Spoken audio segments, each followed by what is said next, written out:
Question number first है यहाँ पर, नाइट्रोजन पादपों द्वारा किसके रूप में ली जाती है? तो यहाँ पर राइट आंसर आपको देना है। तो यहाँ पे राइट आंसर जो होगा ऑप्शन ए हो जाएगा इसका सही जवाब, यहाँ पर राइट आंसर बनेगा। अगला प्रश्न है सेकेंड क्वेश्चन नंबर, ये रहा आपकी स्क्रीन पर, बहुत ही बेहतरीन प्रश्न है। निम्नलिखित में से कौन सा एक कवक खरपतवार नाशी है? इनमें से आपको बताना है। तो राइट आंसर हो जाएगा ऑप्शन सी कोलेजो, यहाँ पर सही जवाब बनेगा। अगला प्रश्न है क्वेश्चन नंबर थर्ड, निम्नलिखित में से कौन सा बाह्य गुणसूत्री आनुवांशिकता के लिए उत्तरदायी नहीं है? तो यहाँ पर ऑप्शंस दिए गए हैं, आपको बताना है। तो राइट आंसर की बात करें तो ऑप्शन डी हो जाएगा मोसोसोम्स यहाँ पर सही आंसर बनेगा। अगला प्रश्न है क्वेश्चन नंबर 4, अर्थशास्त्र के जनक आपको बताने हैं, फादर ऑफ इकोनॉमिक्स। तो यहाँ पर राइट आंसर हो जाएगा ऑप्शन सी एडम स्मिथ, यहाँ पर सही जवाब बनेगा। एडम स्मिथ ने 1776 में अपनी पुस्तक वेल्थ ऑफ नेशन में सर्वप्रथम अर्थशास्त्र की परिभाषा दी। उन्होंने कहा कि अर्थशास्त्र विषय का संबंध राष्ट्रों के धन के स्वभाव और उसके कारणों की जांच करने में है, और अर्थशास्त्र धन का विज्ञान है। और एडम स्मिथ ने सर्वप्रथम अर्थशास्त्र को एक पृथक विज्ञान के रूप में उभारने का प्रयास किया। यही कारण है कि उनको अर्थशास्त्र का जनक या जन्मदाता, फादर ऑफ इकोनॉमिक्स कहा जाता है। तो बहुत ही महत्वपूर्ण जानकारी है। अगला प्रश्न 5 क्वेश्चन नंबर, निम्नलिखित में से कौन सा लवण रोधी फसल है? तो यहाँ पर साल्ट टोलरेंट क्रॉप आपको बतानी है। तो यहाँ पर 5 का जो आंसर होगा दोस्तों, ऑप्शन आप लोग यहाँ पर फटाफट आंसर दीजिए। तो राइट आंसर ऑप्शन सी हो जाएगा, चुकंदर इसका सही जवाब बनेगा। अगला प्रश्न क्वेश्चन नंबर 6, जिप्सम मृदाओं के निम्नलिखित में से किस समूह में जिप्सम प्राथमिक घटक है? तो 6 का आंसर हो जाएगा यहाँ पर ऑप्शन ए जिप्सियम, यहाँ पर सही जवाब बनेगा। अगला प्रश्न है क्वेश्चन नंबर 7, टमाटर केचप बनाने में निम्नलिखित में से किस परीक्षण का प्रयोग होता है? तो यहाँ पर आपको राइट आंसर का चयन करना है। तो 7 का जो आंसर हो जाएगा दोस्तों ऑप्शन सी सोडियम बेंजोएट। अगला प्रश्न है क्वेश्चन नंबर 8, केले में भूमि के ऊपरी भाग को जाना जाता है। तो केले में भूमि के ऊपरी भाग को स्यूडोस्टेम के नाम से जाना जाता है। अगला प्रश्न है प्रश्न संख्या 9 है यहाँ पर, किस चारा फसल के आरंभिक विकास चरण में HCN की मात्रा अधिकतम होगी? तो आप लोग फटाफट आंसर दीजिए। तो 9 का जो आंसर होगा दोस्तों ऑप्शन डी हो जाएगा, यहाँ पर ज्वार इसका सही जवाब बनेगा ऑप्शन डी। ज्वार चारे की फसल 50% से ज़्यादा फूल आने के बाद उपयोग की जाती है, क्योंकि इसकी पत्तियां जब पौधे घुटने की ऊंचाई तक होते हैं तो उसमें HCN या धुरिन या प्रूसिक एसिड पाया जाता है, जो पशुओं के लिए जहरीला होता है और पशुओं को नुकसान पहुंचा सकता है। अगला प्रश्न है 10 क्वेश्चन नंबर, सर्वाधिक धारणी कृषि प्रणाली इनमें से कौन सी है? तो 10 का आंसर आप लोग दीजिए। तो यहाँ पे राइट आंसर ऑप्शन बी हो जाएगा, लीसा, यहाँ पर सही जवाब हो जाएगा। लीसा का फुल फॉर्म की बात करें तो लो एक्सटर्नल इनपुट सस्टेनेबल एग्रीकल्चर, या कृषि की एक ऐसी पद्धति है जिसमें कम से कम लागत लगाकर हम टिकाऊ खेती करते हैं। अगला प्रश्न है 11 क्वेश्चन नंबर, खुरपका एवं मुंहपका रोग का मुख्य लक्षण इनमें से कौन सा है?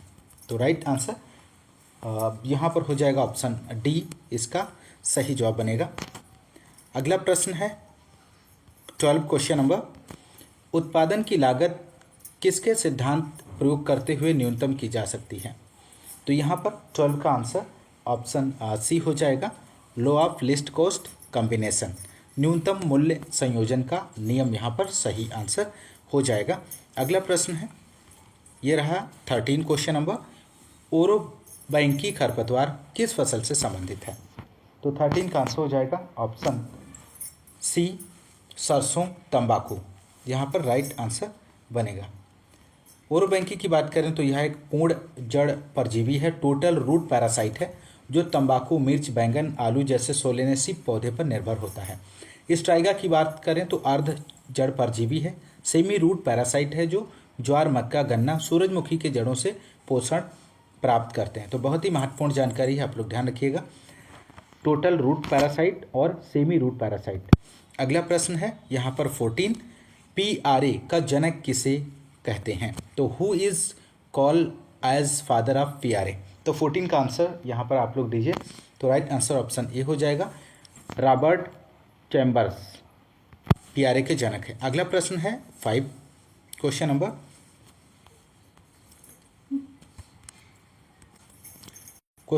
15 है। यहाँ पर प्रोटीन संश्लेषण का स्थान आपको यहाँ पर बताना है। तो राइट आंसर जो होगा इसका 15 का क्वेश्चन का आंसर आप लोग दीजिए। राइबोसोम यहाँ पर सही जवाब हो जाएगा।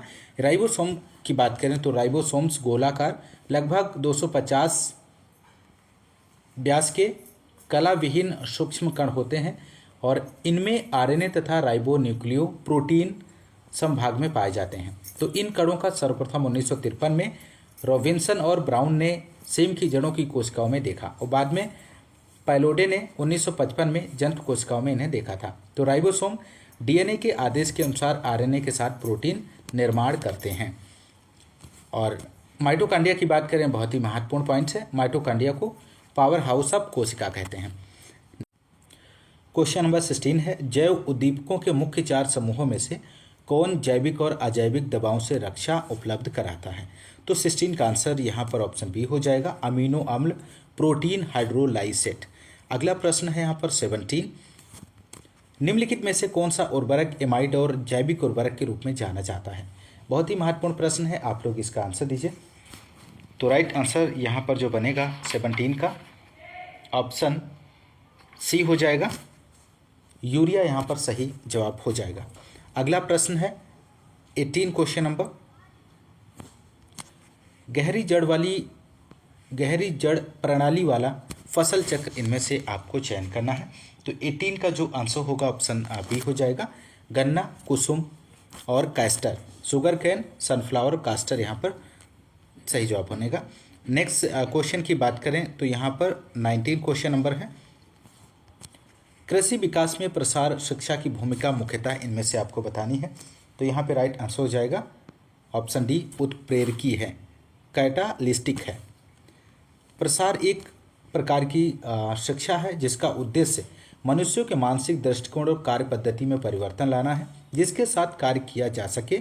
डगलस इंसमिंजर प्रसार शिक्षा की भूमिका जनता के ज्ञान, कार्य करने की क्षमता, मनोवृत्ति में परिवर्तन, कार्य करने के ढंग में परिवर्तन करना है। अगला प्रश्न 20 है, ताज़ा दूध का पीएच आपको बताना है। The pH of fresh milk is. तो 20 का आंसर यहाँ पर आप लोग दीजिए। तो राइट आंसर हो जाएगा यहाँ पर ऑप्शन बी, 6.7 इसका सही जवाब बनेगा। 21 क्वेश्चन नंबर है, ऑपरेशन होल्डिंग से अभिप्राय क्या है? तो ऑपरेशंस होल्डिंग रिफर टू। तो 21 का आंसर हो जाएगा ऑप्शन सी, किसानों द्वारा कृषि शुद्ध भूमि क्षेत्र। नेक्स्ट है क्वेश्चन नंबर 22, यहाँ पर सामान्य रोटी गेहूं जिसमें 2n = 42 एक आपको बताना है, यहाँ पर क्या है? तो 22 का आंसर हो जाएगा ऑप्शन ए, षटगुणित है, हेक्साप्लॉइड है। षटगुणित की बात करें हेक्साप्लॉइड है। सामान्य रोटी गेहूं की बात करें तो कॉमन ब्रीड व्हीट षटगुणित है, hexaploid. 2n = 42, Triticum aestivum. Durum macaroni गेहूं की बात करें तो टेट्राप्लॉइड है, 2n = 28, सूजी और सेवइयाँ बनाने के लिए उपयुक्त होता है। और इमर गेहूं की बात करें तो टेट्राप्लॉइड है, 2n = 28। तो ट्रिटिकम मोनोकोकम 2n = 14, तो डिप्लॉयड व्हीट है। तो ध्यान रखिएगा, बहुत ही महत्वपूर्ण जानकारी है। अगला प्रश्न है, सीधे बीजित धान में खरपतवार प्रबंधन के लिए एक हालिया रोकथाम उपाय के रूप में निम्नलिखित में से माना गया है। तो इनमें से कौन सा है जो माना गया है? तो आप लोग 23 का आंसर दीजिए। तो राइट आंसर हो जाएगा बीज परभक्षण, सीड प्रीडेशंस। अगला प्रश्न है यहाँ पर 24 क्वेश्चन नंबर, गेहूं का मामा खरपतवार किस फैमिली से संबंधित है, किस फैमिली के अंतर्गत आता है? तो 24 का आंसर हो जाएगा यहाँ पर ऑप्शन बी, ग्रेमनी कुल के अंतर्गत आता है। अगला प्रश्न है गिरेमनी कुल के खरपतवार की बात करें तो जंगली जई है, जिसे अवीना फटुआ। और क्विक घास की बात करें तो एग्रो प्रायोन रेपेंस है। जनखरा की बात करें तो एंड्रोपोगोन और एनुलेटस। दूब घास साइनोडोन डैक्टोलोन। तो यहाँ पर इसके जंतु वैज्ञानिक नाम भी दिए गए हैं। तो गेहूँ, गेहूँसा, गेहूँ का मामा, गुल्ली डंडा फेलिस माइनर के नाम से जाने जाते हैं। अगला क्वेश्चन है, जब एक F1 संकर अपने माता पिता में से एक के साथ संकरित कराया जाता है तो क्या कहलाता है? तो राइट आंसर हो जाएगा बैक क्रॉस कहलाता है। अगला प्रश्न है यहाँ पर 26, ओजोन परत के क्षय के कारण इनमें से आपको बताना है। तो राइट आंसर हो जाएगा पराबैंगनी विकिरण धरती पर पहुंचती है। अगला प्रश्न है 27, निम्नलिखित में से कौन सा एक रोगाणु रोधक के साथ जानवरों में संक्रमणों के कुल प्रकारों के उपचारित करने के लिए प्रयुक्त होता है? तो 27 का आप लोग आंसर दीजिए दोस्तों। तो यहाँ पर जो राइट आंसर हो जाएगा ऑप्शन डी, बोरिक एसिड यहाँ पर सही जवाब बनेगा। बोरिक अम्ल गंधहीन पदार्थ है जो सफ़ेद रवों के रूप में मिलता है और पाउडर रूप में प्रयोग किया जाता है। यह चखने में अम्लीय और कड़वा होता है। अगला प्रश्न है 28, पाचन एंजाइम पशुओं की पाचन नलियों में पाए जाते हैं, विशेषता। तो 28 का आंसर हो जाएगा ऑप्शन बी, लाइसोसोम्स यहाँ पर सही जवाब बनेगा। लाइसोसोम की बात करें तो लाइसोसोम की खोज सर्वप्रथम डी डुबे ने 1955 में की थी और 0.25 से 0.5 व्यास की लगभग गोलाकृत एक परत वाली झिल्लियों से घिरी थैलियाँ होती हैं। अगला, और इसको लाइसोसोम को आत्मघाती थैली कहा जाता है। बहुत ही महत्वपूर्ण प्रश्न है, ध्यान रखिएगा। 29 है, एक उन्नत किस्म का प्रारंभिक बीज किस नाम से जाना जाता है? तो यहाँ पर राइट आंसर ऑप्शन सी हो जाएगा, नाभिकीय बीज के नाम से जाना जाता है। एक उन्नत किस्म का प्रारंभिक बीज नाभिकीय बीज के नाम से जाना जाता है। यह बीज बहुत ही अल्प मात्रा में प्राप्त होते हैं। इसे वर्धन करके प्रजनन बीज ब्रीडर सीड तैयार किया जाता है। तो प्रजनक बीज की बात करें तो ब्रीडर सीड से आधार फाउंडेशन सीड तैयार किया जाता है, जो कि ज़्यादा मात्रा बढ़ाने के लिए किया जाता है। आधारी बीज से पंजीकृत बीज रजिस्टर्ड सीड तैयार किया जाता है और भारत में यही बीज वर्ग प्रचलन में है। बहुत ही महत्वपूर्ण जानकारी है, आप लोग ध्यान रखिएगा। अगला प्रश्न है, ऊष्मारोधी कवक संक्रमण जैसे फलों के प्रसंस्करण में विशेषता एक मुख्य समस्या बन गया है। तो 30 का आंसर यहाँ पर जो होगा ऑप्शन ए, स्ट्रॉबेरी यहाँ पर सही जवाब हो जाएगा। अगला प्रश्न है 31 क्वेश्चन नंबर, जब संसाधन सीमित होते हैं तो निम्नलिखित में से कौन सा सिद्धांत उत्पादन में लगाया जाता है? तो यहाँ पर राइट आंसर हो जाएगा सम सीमांत सिद्धांत। अगला प्रश्न है 32, मैस्टाइटिस दुधारू पशुओं का एक संक्रमण रोग है जो मुख्यतः किसको प्रभावित करता है? तो 32 का यहाँ पर जो आंसर हो जाएगा ऑप्शन ए यहाँ पर सही जवाब बनेगा। अगला प्रश्न है 33 क्वेश्चन नंबर, निम्नलिखित में से कौन सा एक कास्टिक सोडा के रूप में जाना जाता है? तो कास्टिक सोडा के रूप में सोडियम हाइड्रोक्साइड जाना जाता है। अगला है 34 क्वेश्चन नंबर दोस्तों, कोशिकीय श्वसन में ग्लाइकोलिसिस की प्रक्रिया किसमें होती है? तो यहाँ पर आप लोग आंसर दीजिए। तो राइट आंसर हो जाएगा साइटोप्लाज्मा में होती है। ग्लाइकोलिसिस क्रिया के द्वारा ग्लूकोज के प्रत्येक अणु का रासायनिक क्रियाओं द्वारा विघटन होकर पायरुविक अम्ल के 2 अणु उत्पन्न होते हैं। यह संपूर्ण क्रिया कोसा द्रव्य साइटोप्लाज्म में संपन्न होती है और क्रेब्स चक्र माइटोकॉन्ड्रिया के मैट्रिक्स में होती है। 35 क्वेश्चन नंबर है, कृषकों और प्रसार कर्मियों के बीच होने वाला संप्रेषण सामान्यतः होता है। तो यहाँ पर ऑप्शंस दिए गए हैं। तो राइट आंसर की बात करें तो ऑप्शन बी हो जाएगा, अनौपचारिक और गैर निजी, informal and impersonal in nature. Next है 36 क्वेश्चन नंबर, बीटी कपास एक आनुवांशिक रूप से परिवर्तित कपास किस्म है जिसमें आपको यहाँ पर बताना है। तो राइट आंसर हो जाएगा कीटनाशक सहिष्णु, यहाँ पर सही जवाब बनेगा। बीटी कपास एक आनुवांशिक रूप से परिवर्तित कपास किस्म है जिसमें सोयल इनहाइबिटिंग बैक्टीरिया बैसिलस थोरिनजिनेंसिस के जीन को डाला गया है जो कीटों के प्रति सहिष्णु बनाता है। जब कीट बीटी कपास को खाते हैं तो उसमें उपस्थित डेल्टा इंडोटॉक्सिन कीट के आमाशय में पहुंचकर सक्रिय होता है कीटों के पाचन तंत्र को नुकसान पहुंचाता है जिससे कीट मर जाते हैं। नेक्स्ट है 37, निम्नलिखित में से कौन हार्मोन आधारित पादप वृद्धि नियामक पीबीआर को दर्शाता है। तो 37 का आंसर आपको यहाँ पर चयन करना है दिए गए ऑप्शंस में से। तो राइट आंसर ऑप्शन डी हो जाएगा, सैलिसिलिक अम्ल, यहाँ पर राइट जवाब बनेगा। नेक्स्ट है 38 क्वेश्चन नंबर दोस्तों, पादप जनसंख्या प्रकार के निम्नलिखित में से किस संदर्भ में परस्पर पादप प्रतिस्पर्धा पुष्पन आरंभ होने के समय अधिकतम होगी। तो यहाँ पर आप लोग आंसर दीजिए। तो 38 का आंसर ऑप्शन यहाँ पर बनेगा बी, मध्यम गहन पादप संख्या। अगला प्रश्न है 39, भ्रूणपोष किसके बीज में अनुपस्थित है। तो यहाँ पर 39 का आंसर हो जाएगा ऑप्शन ए, ऑर्किड। अगला प्रश्न है 40 क्वेश्चन नंबर, ये भी बहुत ही महत्वपूर्ण प्रश्न है। सामान्यतः एक सोयाबीन बीज में आपको बताना है इसका राइट जवाब क्या बनेगा। तो 40 का जो आंसर होगा दोस्तों ऑप्शन ए हो जाएगा। यहाँ पर 20% तेल और 40% प्रोटीन पाया जाता है। सोयाबीन बीज का रासायनिक संगठन की बात करें तो प्रोटीन 40 से 42%, तेल 18 से 20, कार्बोहाइड्रेट 30 से 32, मिनरल्स 0.75% और जल 12%। अगला प्रश्न है 41, SAMETI किसके अंतर्गत राज्य स्तर की प्रशिक्षण संस्थान है। तो 41 का जो आंसर होगा दोस्तों यहाँ पर ऑप्शन ए हो जाएगा, ATMA।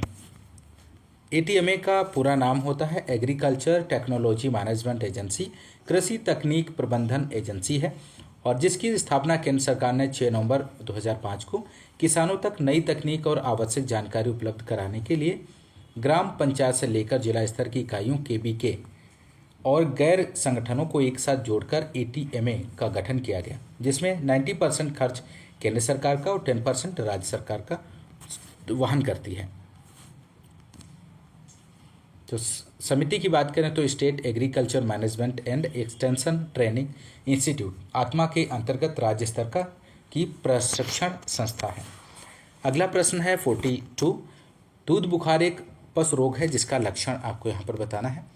तो इसका जो राइट आंसर बनेगा ऑप्शन बी हो जाएगा, घटा हुआ रक्त कैल्शियम स्तर। अगला प्रश्न है 43 क्वेश्चन नंबर, जब उत्पाद वानस्पतिक फसल वृद्धि का उत्पाद होते हैं तो गहनता उत्पाद संबंध है। यहाँ पर राइट आंसर ऑप्शन ए हो जाएगा, उपगामी।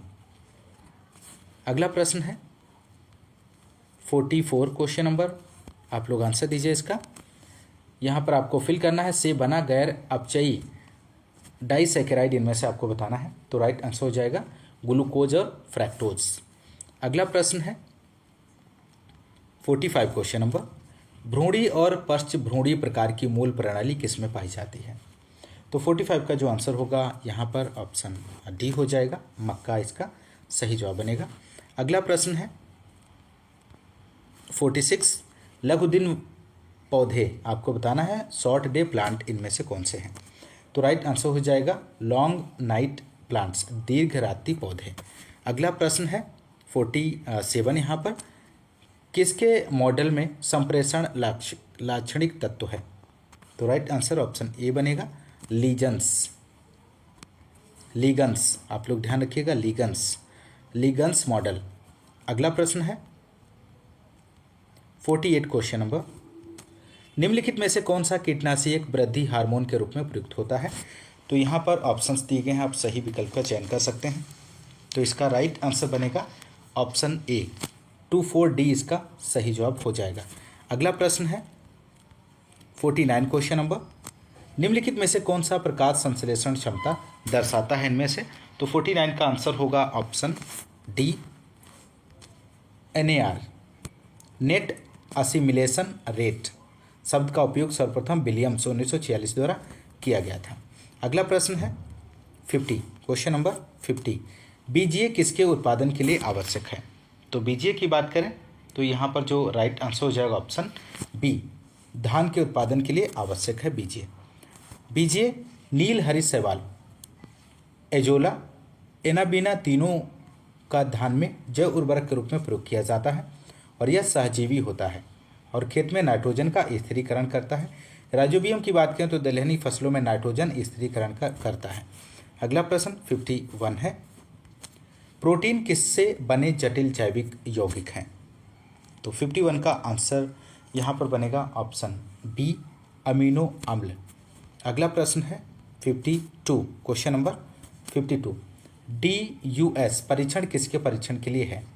तो यहाँ पर 52 का आंसर आप लोग दीजिए। तो राइट आंसर हो जाएगा ऑप्शन बी, फसल किस्मों से भिन्नता के परीक्षण के लिए है। अगला प्रश्न है DUS की बात करें तो डिस्टिंगनेस, यूनिफॉर्मिटी एंड स्टेबिलिटी, विशिष्टता, एकरूपता और स्थिरता परीक्षण यह निर्धारित करने का तरीका है कि क्या एक नई नस्ल विविधता एक ही प्रजाति के भीतर मौजूदा किस्मों से भिन्नता ज्ञात की जाती है। 53 क्वेश्चन नंबर है, यह वह जीवाणु जो लेग्यूम के मूल की गांठों में स्थित होने के बाद नाइट्रोजन स्थिरीकरण करता है। तो यहाँ पर 53 का जो आंसर होगा ऑप्शन डी हो जाएगा, राइजोबियम। राइजोबियम इसका सही जवाब बनेगा। अगला प्रश्न है 54, एगमार्क चिन्ह अंकित होता है। तो एगमार्क चिन्ह यहाँ पर आपको बताना है। तो राइट आंसर हो जाएगा ऑप्शन सी, कृषि उत्पाद इसका सही जवाब बनेगा। 55 क्वेश्चन नंबर है, अम्लीय सल्फेट मृदा पर उगाई गई फसल किसके कारण पीड़ित होती है? तो 55 का आंसर यहाँ पर जो हो जाएगा ऑप्शन सी बनेगा, एल्युमिनियम विषाक्तता। अगला प्रश्न है 56 क्वेश्चन नंबर, दूध में पाई जाने वाली गैलेक्टोज और ग्लूकोज से बनी एक डाइसेक्राइड शर्करा इनमें से कौन सी है? तो राइट आंसर हो जाएगा लैक्टोज। अगला प्रश्न है 57, वह प्रशिक्षण विधि जो प्रशिक्षार्थियों की प्रवृत्ति को परिवर्तित करने में प्रयुक्त की जा सकती है? तो 57 का आंसर हो जाएगा ऑप्शन डी, कार्यशाला। अगला प्रश्न है 58 क्वेश्चन नंबर, ट्रिटिकेल किसके बीच संकरण है? तो ट्रिटिकेल की बात करें तो गेहूं और राई के बीच संकरण है। अगला क्वेश्चन है यहाँ पर ध्यान रखिएगा। अगला क्वेश्चन 59, उष्मा पासन में अत्यंत लाभदायक आपको यहाँ पर बताना है। तो राइट आंसर यहाँ पर जो बनेगा दोस्तों आप लोग आंसर दीजिए। तो 59 का जो आंसर हो जाएगा ऑप्शन बी, शीतोष्ण जलवायु यहाँ पर सही जवाब बनेगा। अगला प्रश्न है 60 क्वेश्चन नंबर, संकुल मक्का की बीज दर प्रति हेक्टेयर है। तो संकुल मक्का की आपको बताना है बीज दर प्रति हेक्टेयर कितनी रखी जाती है? तो यहाँ पे राइट आंसर ऑप्शन डी हो जाएगा, 18 से 20 किलोग्राम प्रति हेक्टेयर। 61 है क्वेश्चन नंबर, पादप प्रतिस्पर्धा का वर्ग जिसमें प्रत्येक प्रजाति का उत्पादन उम्मीद से अधिक है। तो 61 का जो आंसर होगा ऑप्शन बी, परस्पर सहयोग, म्यूचुअल कोऑपरेशन। अगला प्रश्न है 62, अति सूक्ष्म पोषक के रूप में जाना जाने वाला पोषक तत्व इनमें से कौन सा है? तो यहाँ पे राइट आंसर हो जाएगा ऑप्शन सी, मोलिब्डेनम। यहाँ पर सही आंसर बनेगा। तो यहाँ पर निकोलस 1963 ने मोलिब्डेनम कोबाल्ट का उदाहरण देते हुए दिया, लेकिन यह वर्गीकरण दोषपूर्ण है और आजकल यह वर्गीकरण मान्य नहीं है क्योंकि अवशोषित पोषक तत्वों की मात्रा पौधे के प्रकार पर निर्भर करता है। अगला प्रश्न है 63, पौधों में बीज बनने के लिए क्या आवश्यक है इनमें से? तो 63 का जो आंसर होगा ऑप्शन ए हो जाएगा, अर्धसूत्री विभाजन। अगला प्रश्न है यहाँ पर 64, नाबार्ड की स्थापना किस वर्ष में हुई थी? तो नाबार्ड की स्थापना की बात करें तो ऑप्शन डी हो जाएगा 1982 में। राष्ट्रीय कृषि एवं ग्रामीण विकास बैंक नाबार्ड की स्थापना 12 जुलाई 1982 को हुई थी। अगला प्रश्न है एपिकोटाइल ग्राफ्टिंग महाराष्ट्र में किस फसल के लिए एक प्रवर्धन तकनीकी है? तो 65 का जो आंसर होगा ऑप्शन ए, आम यहाँ पर सही जवाब बनेगा। अगला प्रश्न है 66, रेशे से तना अलग करने की प्रक्रिया क्या कहलाती है? तो रेशे से तना अलग करने की प्रक्रिया रेटिंग कहलाती है। अगला प्रश्न है 67, बीजों में बसंतीकरण का स्थान आपको बताना है। तो यहाँ पे राइट आंसर ऑप्शन सी हो जाएगा, प्राणकुर। अगला प्रश्न है यहाँ पर 68, catfish is a physiological disorder of, तो यहाँ पे आपको आंसर देना है। तो राइट आंसर हो जाएगा टमाटर। अगला प्रश्न है 69 क्वेश्चन नंबर, निम्नलिखित में से कौन सा उगने वाले बीजों में भंडारित भोजन के एकत्र को सक्रिय करता है? तो 69 का आंसर होगा यहाँ पर ऑप्शन बी, जिब्रेलिक अम्ल। अगला प्रश्न है 70, राष्ट्रीय कृषि विकास योजना किस पंचवर्षीय योजना के दौरान शुरू की गई है? तो आप लोग आंसर दीजिए दोस्तों। 70 का यहाँ पर आंसर क्या बनेगा? तो राइट आंसर ऑप्शन सी हो जाएगा, पंचवर्षीय योजना इसका सही जवाब हो जाएगा। अगला प्रश्न है 71, एक वैकल्पिक खरपतवार नियंत्रक उपकरण के रूप में फ्लेमिंग खरपतवार को किसके द्वारा नियंत्रित करता है? तो 71 का जो आंसर होगा ऑप्शन बी हो जाएगा, कोशिका झिल्ली का फटना यहाँ पर राइट जवाब बनेगा। अगला क्वेश्चन 72 है यहाँ पर, निम्नलिखित में से कौन सा जैविक खाद का एक उदाहरण है इनमें से? तो 72 का आप लोग आंसर दीजिए। तो यहाँ पे राइट आंसर ऑप्शन बी हो जाएगा, यूरिया इसका सही जवाब बनेगा। नेक्स्ट क्वेश्चन 73 है, खाद्य एवं कृषि संगठन का मुख्यालय कहाँ पर स्थित है? तो 73 का आंसर हो जाएगा ऑप्शन ए, रोम इटली में स्थित है। अगला प्रश्न है, यहाँ पर बहुत ही महत्वपूर्ण जानकारी दी गई है, विश्व व्यापार संगठन जिनेवा स्विट्जरलैंड, खाद्य एवं कृषि संगठन रोम इटली में है, अंतर्राष्ट्रीय चावल अनुसंधान फिलीपींस में है, और international crop research institute Patancheru Hyderabad Bharat में। अगला प्रश्न है 74 क्वेश्चन नंबर, मृदा की जलीय चालकता किसके साथ बदलती है? तो मृदा की जलीय चालकता कुल छिद्रता टोटल पोरोसिटी के साथ बदलती है। अगला यहाँ पर क्वेश्चन है 75, भृंग किस श्रेणी से आने वाला कीट है? तो beetle is the insect belonging to order. तो 75 का यहाँ पर आप लोग आंसर दीजिए। तो राइट आंसर हो जाएगा ऑप्शन डी, कोलियोप्टेरा के अंतर्गत आता है। अगला क्वेश्चन है 76, निम्नलिखित में से किस संगठन का मुख्यालय जिनेवा स्विट्जरलैंड में है? तो 76 का आंसर ऑप्शन ए हो जाएगा, WMO। अगला प्रश्न है 77, निम्नलिखित में से कौन सी एक वार्षिक तिपतिया घास है जो मुख्यतः सिंचित उपोष्ण कटिबंधीय क्षेत्रों में उगाई जाती है और जानवरों के चारे के लिए प्रयुक्त होती है? तो 77 का आप लोग आंसर दीजिए, बहुत ही बेहतरीन प्रश्न है। तो राइट आंसर बनेगा ऑप्शन ए, मिस्र की तिपतिया घास, इजिप्शियन क्लोवर। अगला प्रश्न है 78, कौन सा तत्व दूध में नहीं होता है? तो राइट आंसर यहाँ पर ऑप्शन ए हो जाएगा, इसका सही जवाब। दूध में पाए जाने वाले तत्व की बात करें तो सोडियम, पोटेशियम, फास्फोरस, मैग्नीज और जिंक। अगला प्रश्न है 79, पैक्टिन की मात्रा किसके द्वारा मापी जा सकती है? तो पैक्टिन की मात्रा यहाँ पर जो राइट आंसर बनेगा ऑप्शन बी, अल्कोहल परीक्षण, यहाँ पर राइट जवाब हो जाएगा, अल्कोहल टेस्ट के द्वारा। अगला क्वेश्चन 80 क्वेश्चन नंबर है, विषम स्थलाकृति के क्षेत्रों में की जाने वाली सिंचाई विधि इनमें से कौन सी है? तो आप लोग क्वेश्चन नंबर 80 का फटाफट आंसर दीजिए। तो राइट आंसर हो जाएगा ऑप्शन बी, स्प्रिंकलर इरिगेशन, छिड़काव सिंचाई यहाँ पर सही जवाब बनेगा। अगला प्रश्न है 81, जल प्रयोग क्षमता WUE किस में अधिकतम है? तो C3 पौधे, C4 कैम, तो इनमें से आपको बताना है। तो राइट आंसर हो जाएगा ऑप्शन सी, कैम पौधे, यहाँ पर सही जवाब हो जाएगा। नेक्स्ट 82 है, 80 से 100% रेत, 0.10% गाद और 0 से 10% मृतिका से बनी मृदा सामान्यतः किस नाम से जानी जाती है? तो आप लोग 82 का यहाँ पर आंसर दीजिए। तो यहाँ पे राइट आंसर हो जाएगा ऑप्शन ए, बलुई मृदा के नाम से जानी जाती है, ऑप्शन ए राइट आंसर बनेगा। अगला प्रश्न है 83 क्वेश्चन नंबर 83, खाद नाइट्रोजन क्षमता है, तो माइनर एफिशिएंसी, नाइट्रोजन एफिशिएंसीज, इनमें से आपको बताना है। तो 83 का जो आंसर होगा ऑप्शन यहाँ पर हो जाएगा डी ऑप्शन, फसल उपलब्ध नाइट्रोजन प्लस फसलों को उपलब्ध खनिजकृत नाइट्रोजन का भाग। 84 क्वेश्चन नंबर, गाय का दूध सिरा में होता है, तो यहाँ पर milk when in cow contents. तो 84 का आंसर आप लोग दीजिए फटाफट। तो राइट आंसर हो जाएगा ऑप्शन सी, ब्लड। अगला प्रश्न है 85 क्वेश्चन नंबर, लाल बाल इल्ली का वैज्ञानिक नाम है, तो scientific name of red Harry caterpillar is.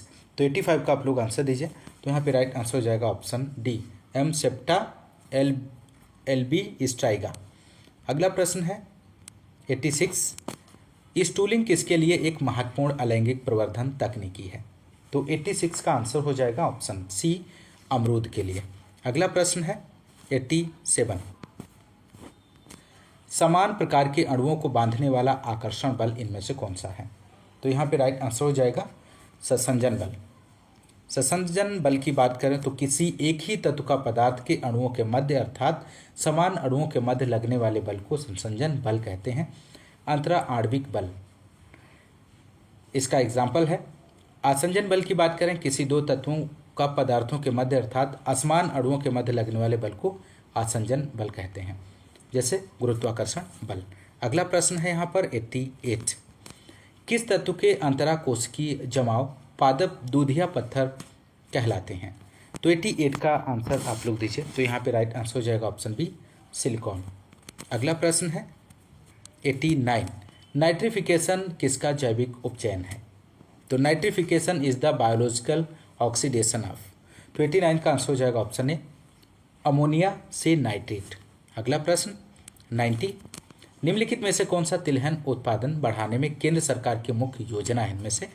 बहुत ही बेहतरीन प्रश्न है, आप लोग आंसर दीजिए। दोस्तों यदि आपको क्लास पसंद आ रही है तो एक बार सेशन को लाइक ज़रूर कीजिएगा। तो ऑप्शन डी यहाँ पर सही जवाब हो जाएगा। उपयुक्त सभी यहाँ पर सही आंसर बनेगा।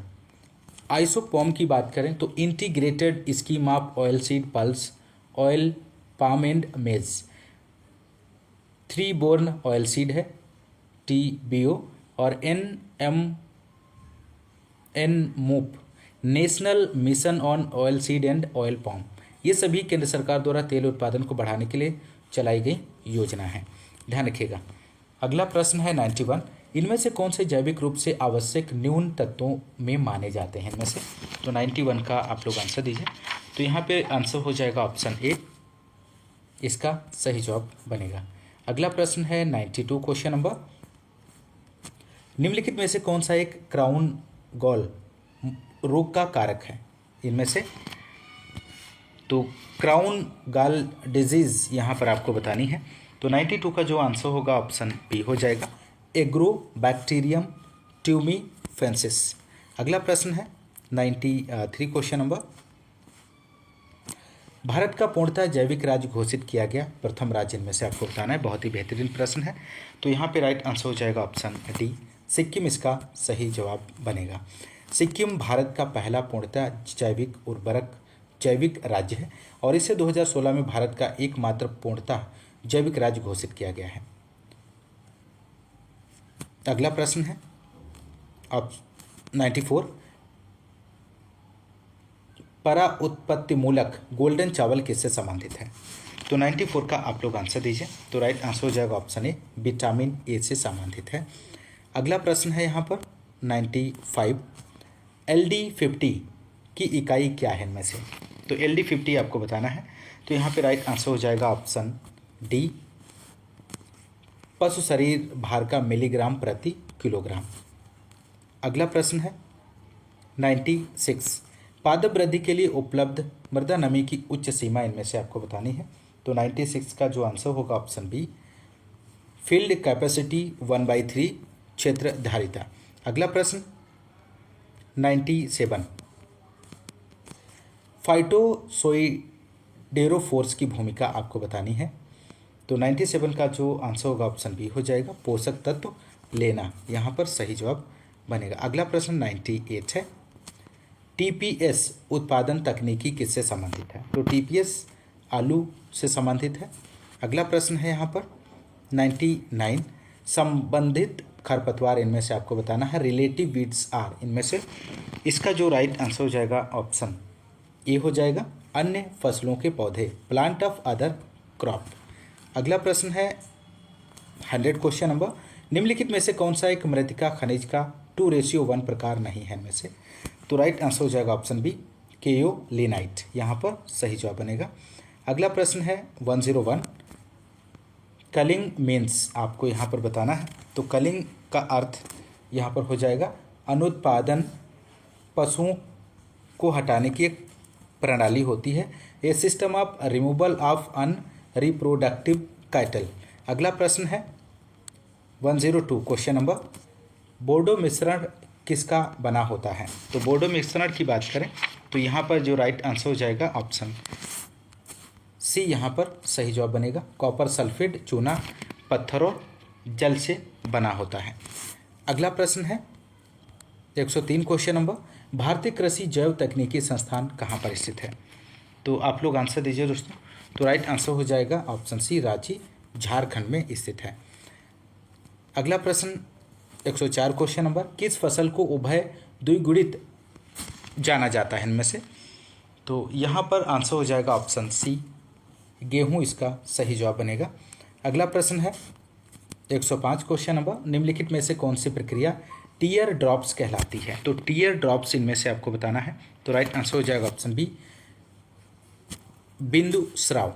अगला प्रश्न है 106 क्वेश्चन नंबर, गुलदाउदी में किसके द्वारा प्रवर्धन होता है? तो गुलदाउदी की बात करें तो इसमें प्रवर्धन जो होता है वो उपयुक्त सभी शीर्ष शाखा कर्तन एवं जड़ सकर्ष बीज के द्वारा और सकर्ष के द्वारा, इन सभी के द्वारा यहाँ पर राइट जवाब बनेगा। अगला प्रश्न है, जिंक सल्फेट किसी भी समय किसके साथ नहीं मिलाना चाहिए? मोस्ट इंपॉर्टेंट प्रश्न है, इसका आप लोग आंसर दीजिए। तो यहाँ पे राइट आंसर हो जाएगा ऑप्शन बी, डीएपी इसका सही जवाब हो जाएगा। जिंक सल्फेट को किसी भी समय डीएपी के साथ नहीं मिलाना चाहिए। 108 क्वेश्चन नंबर है, भारतीय कृषि अनुसंधान परिषद का एक नवोन्मेषी कार्यक्रम जो कृषि में ग्रामीण युवाओं को बनाए रखने पर लक्षित है, इनमें से आपको बताना है। तो राइट आंसर हो जाएगा ऑप्शन डी, आर्या यहाँ पर सही जवाब बनेगा। अगला है गेहूं की पत्ती का गिरुआ रोग। तो गेहूं की पत्ती का जो गिरुआ रोग होता है वो कवक रोग है। अगला प्रश्न यहाँ पर 110 क्वेश्चन नंबर, धूप पात्र प्रकार की खरपतवार बीज निस्तारण प्रणाली किसमें पाई जाती है? तो राइट आंसर यहाँ पर आप लोग दीजिए। तो राइट आंसर हो जाएगा आर्जिमोन मैक्सिकाना, यहाँ पर सही जवाब बनेगा। क्वेश्चन नंबर 111 है, अंतःश्रवण और निछालन हानि के मापन के लिए मृदा का एक कॉलम नियंत्रित स्थितियों में क्या कहलाता है? तो यहाँ पर राइट आंसर हो जाएगा ऑप्शन डी, लाइसीमीटर कहलाता है। अगला प्रश्न है 112, टीडीएन का विस्तार आपको बताना है। तो यहाँ पर आप लोग आंसर दीजिए। तो यहाँ पे राइट आंसर हो जाएगा option A, total digestible nutrient. अगला प्रश्न है 113 क्वेश्चन नंबर, निम्नलिखित में से कौन सा पोटास का एक अच्छा स्रोत है इनमें से? तो पोटास का एक अच्छा स्रोत आपको बताना है। तो राइट आंसर बनेगा फ्लाई ऐश। अगला प्रश्न है, प्रातःकाल घास की पत्तियों के छोर और किनारों पर जमा बूंदें किसके कारण होती हैं? तो ये रहे ऑप्शंस, आप लोग इसका सही आंसर का चयन करिए। तो राइट आंसर हो जाएगा ऑप्शन सी, वाटर फ्रॉम बिंदु स्राव के जल, यहाँ पर सही जवाब बनेगा। अगला प्रश्न है, केला में जनन किसके द्वारा होता है? तो बनाना इज प्रोपोगेटेड बाय। तो राइट आंसर यहाँ पर हो जाएगा ऑप्शन डी, ऊतक संवर्धन, टिश्यू कल्चर। अगला प्रश्न है 116, केंट किसकी एक महत्वपूर्ण किस्म है इनमें से? तो केंट की बात करें तो राइट आंसर हो जाएगा जई की एक महत्वपूर्ण किस्म है। अगला प्रश्न है, भारत में छोटे और सीमांत कृषकों द्वारा क्या अपनाया जाना सरल नहीं है इनमें से? तो यहाँ पे राइट आंसर जो हो जाएगा ऑप्शन सी, परिशुद्धता कृषि। अगला प्रश्न है 118, कौन सा उपकरण प्राथमिक और द्वितीयक दोनों जुताई करता है इनमें से? तो राइट आंसर हो जाएगा देसी हल। अगला प्रश्न 119 क्वेश्चन नंबर, अरंडी तेल का एक उत्पाद जो जेट वायुयानों में स्नेह के रूप में प्रयुक्त होता है वह इनमें से आपको बताना है। तो राइट आंसर हो जाएगा ऑप्शन बी, रिसिनोलिक अम्ल, यहाँ पर राइट जवाब हो जाएगा। अगला प्रश्न है, पशुओं की विदेशी किस्मों से सर्वाधिक दूध किसके द्वारा उत्पादित किया जाता है? तो राइट आंसर हो जाएगा ऑप्शन डी, होल्स्टीन फ्रीजियन, यहाँ पर सही आंसर बनेगा। अगला प्रश्न है 121, वर्मी कंपोस्ट किसके विभिन्न प्रजातियों को प्रयोग करने वाली कंपोस्टिंग प्रक्रिया का उत्पाद है? तो यहाँ पे राइट आंसर हो जाएगा ऑप्शन बी, केचुआ इसका सही जवाब बनेगा। अगला प्रश्न है खुली नाली में जल प्रवाह को मापने का अनसाकित यंत्र में से आपको बताना है। तो राइट आंसर यहाँ पर दीजिए आप लोग। तो इसका आंसर हो जाएगा ऑप्शन बी, पार्सल फ्लो। अगला प्रश्न है 123 क्वेश्चन नंबर, बीज गुणवत्ता का कौन सा घटक बीज द्वारा संचारित रोगों से संबंधित है इनमें से। तो 123 का आंसर हो जाएगा ऑप्शन सी, यहाँ पर स्वच्छता, ध्यान रखिएगा। अगला प्रश्न है 124 क्वेश्चन नंबर, चमड़ा उतारने जैसी बुरी बदबू को हटाने के लिए एक लंबे समय के लिए फलों और सब्जियों को उबालना क्या कहलाता है। तो यहाँ पर 124 का जो आंसर होगा ऑप्शन बी हो जाएगा, ब्लीचिंग कहलाता है। अगला क्वेश्चन है और अंतिम क्वेश्चन है इस क्वेश्चन पेपर का, वसा में घुलनशील विटामिन इनमें से आपको बतानी है। तो राइट आंसर हो जाएगा ऑप्शन ए, डी के, वसा में घुलनशील विटामिन है। विटामिन की बात करें तो विटामिन हमारे शरीर के पाचन, पोषण व वृद्धि के लिए बहुत ही आवश्यक पदार्थ है। विटामिन शब्द को फंक ने 1912 में दिया था। विटामिन दो प्रकार का होता है, पहला वसा में घुलनशील और जल में घुलनशील। वसा में घुलनशील की बात करें तो ए, डी, ई के विटामिन हैं और जल में घुलनशील बी, सी, ध्यान रखिएगा। तो दोस्तों यदि आपको क्लास पसंद आ रही तो क्लास को एक बार लाइक और शेयर ज़रूर कीजिएगा, और यदि आप चैनल पर नए हैं तो चैनल को सब्सक्राइब कीजिएगा। और मिलते हैं नेक्स्ट क्लास में नेक्स्ट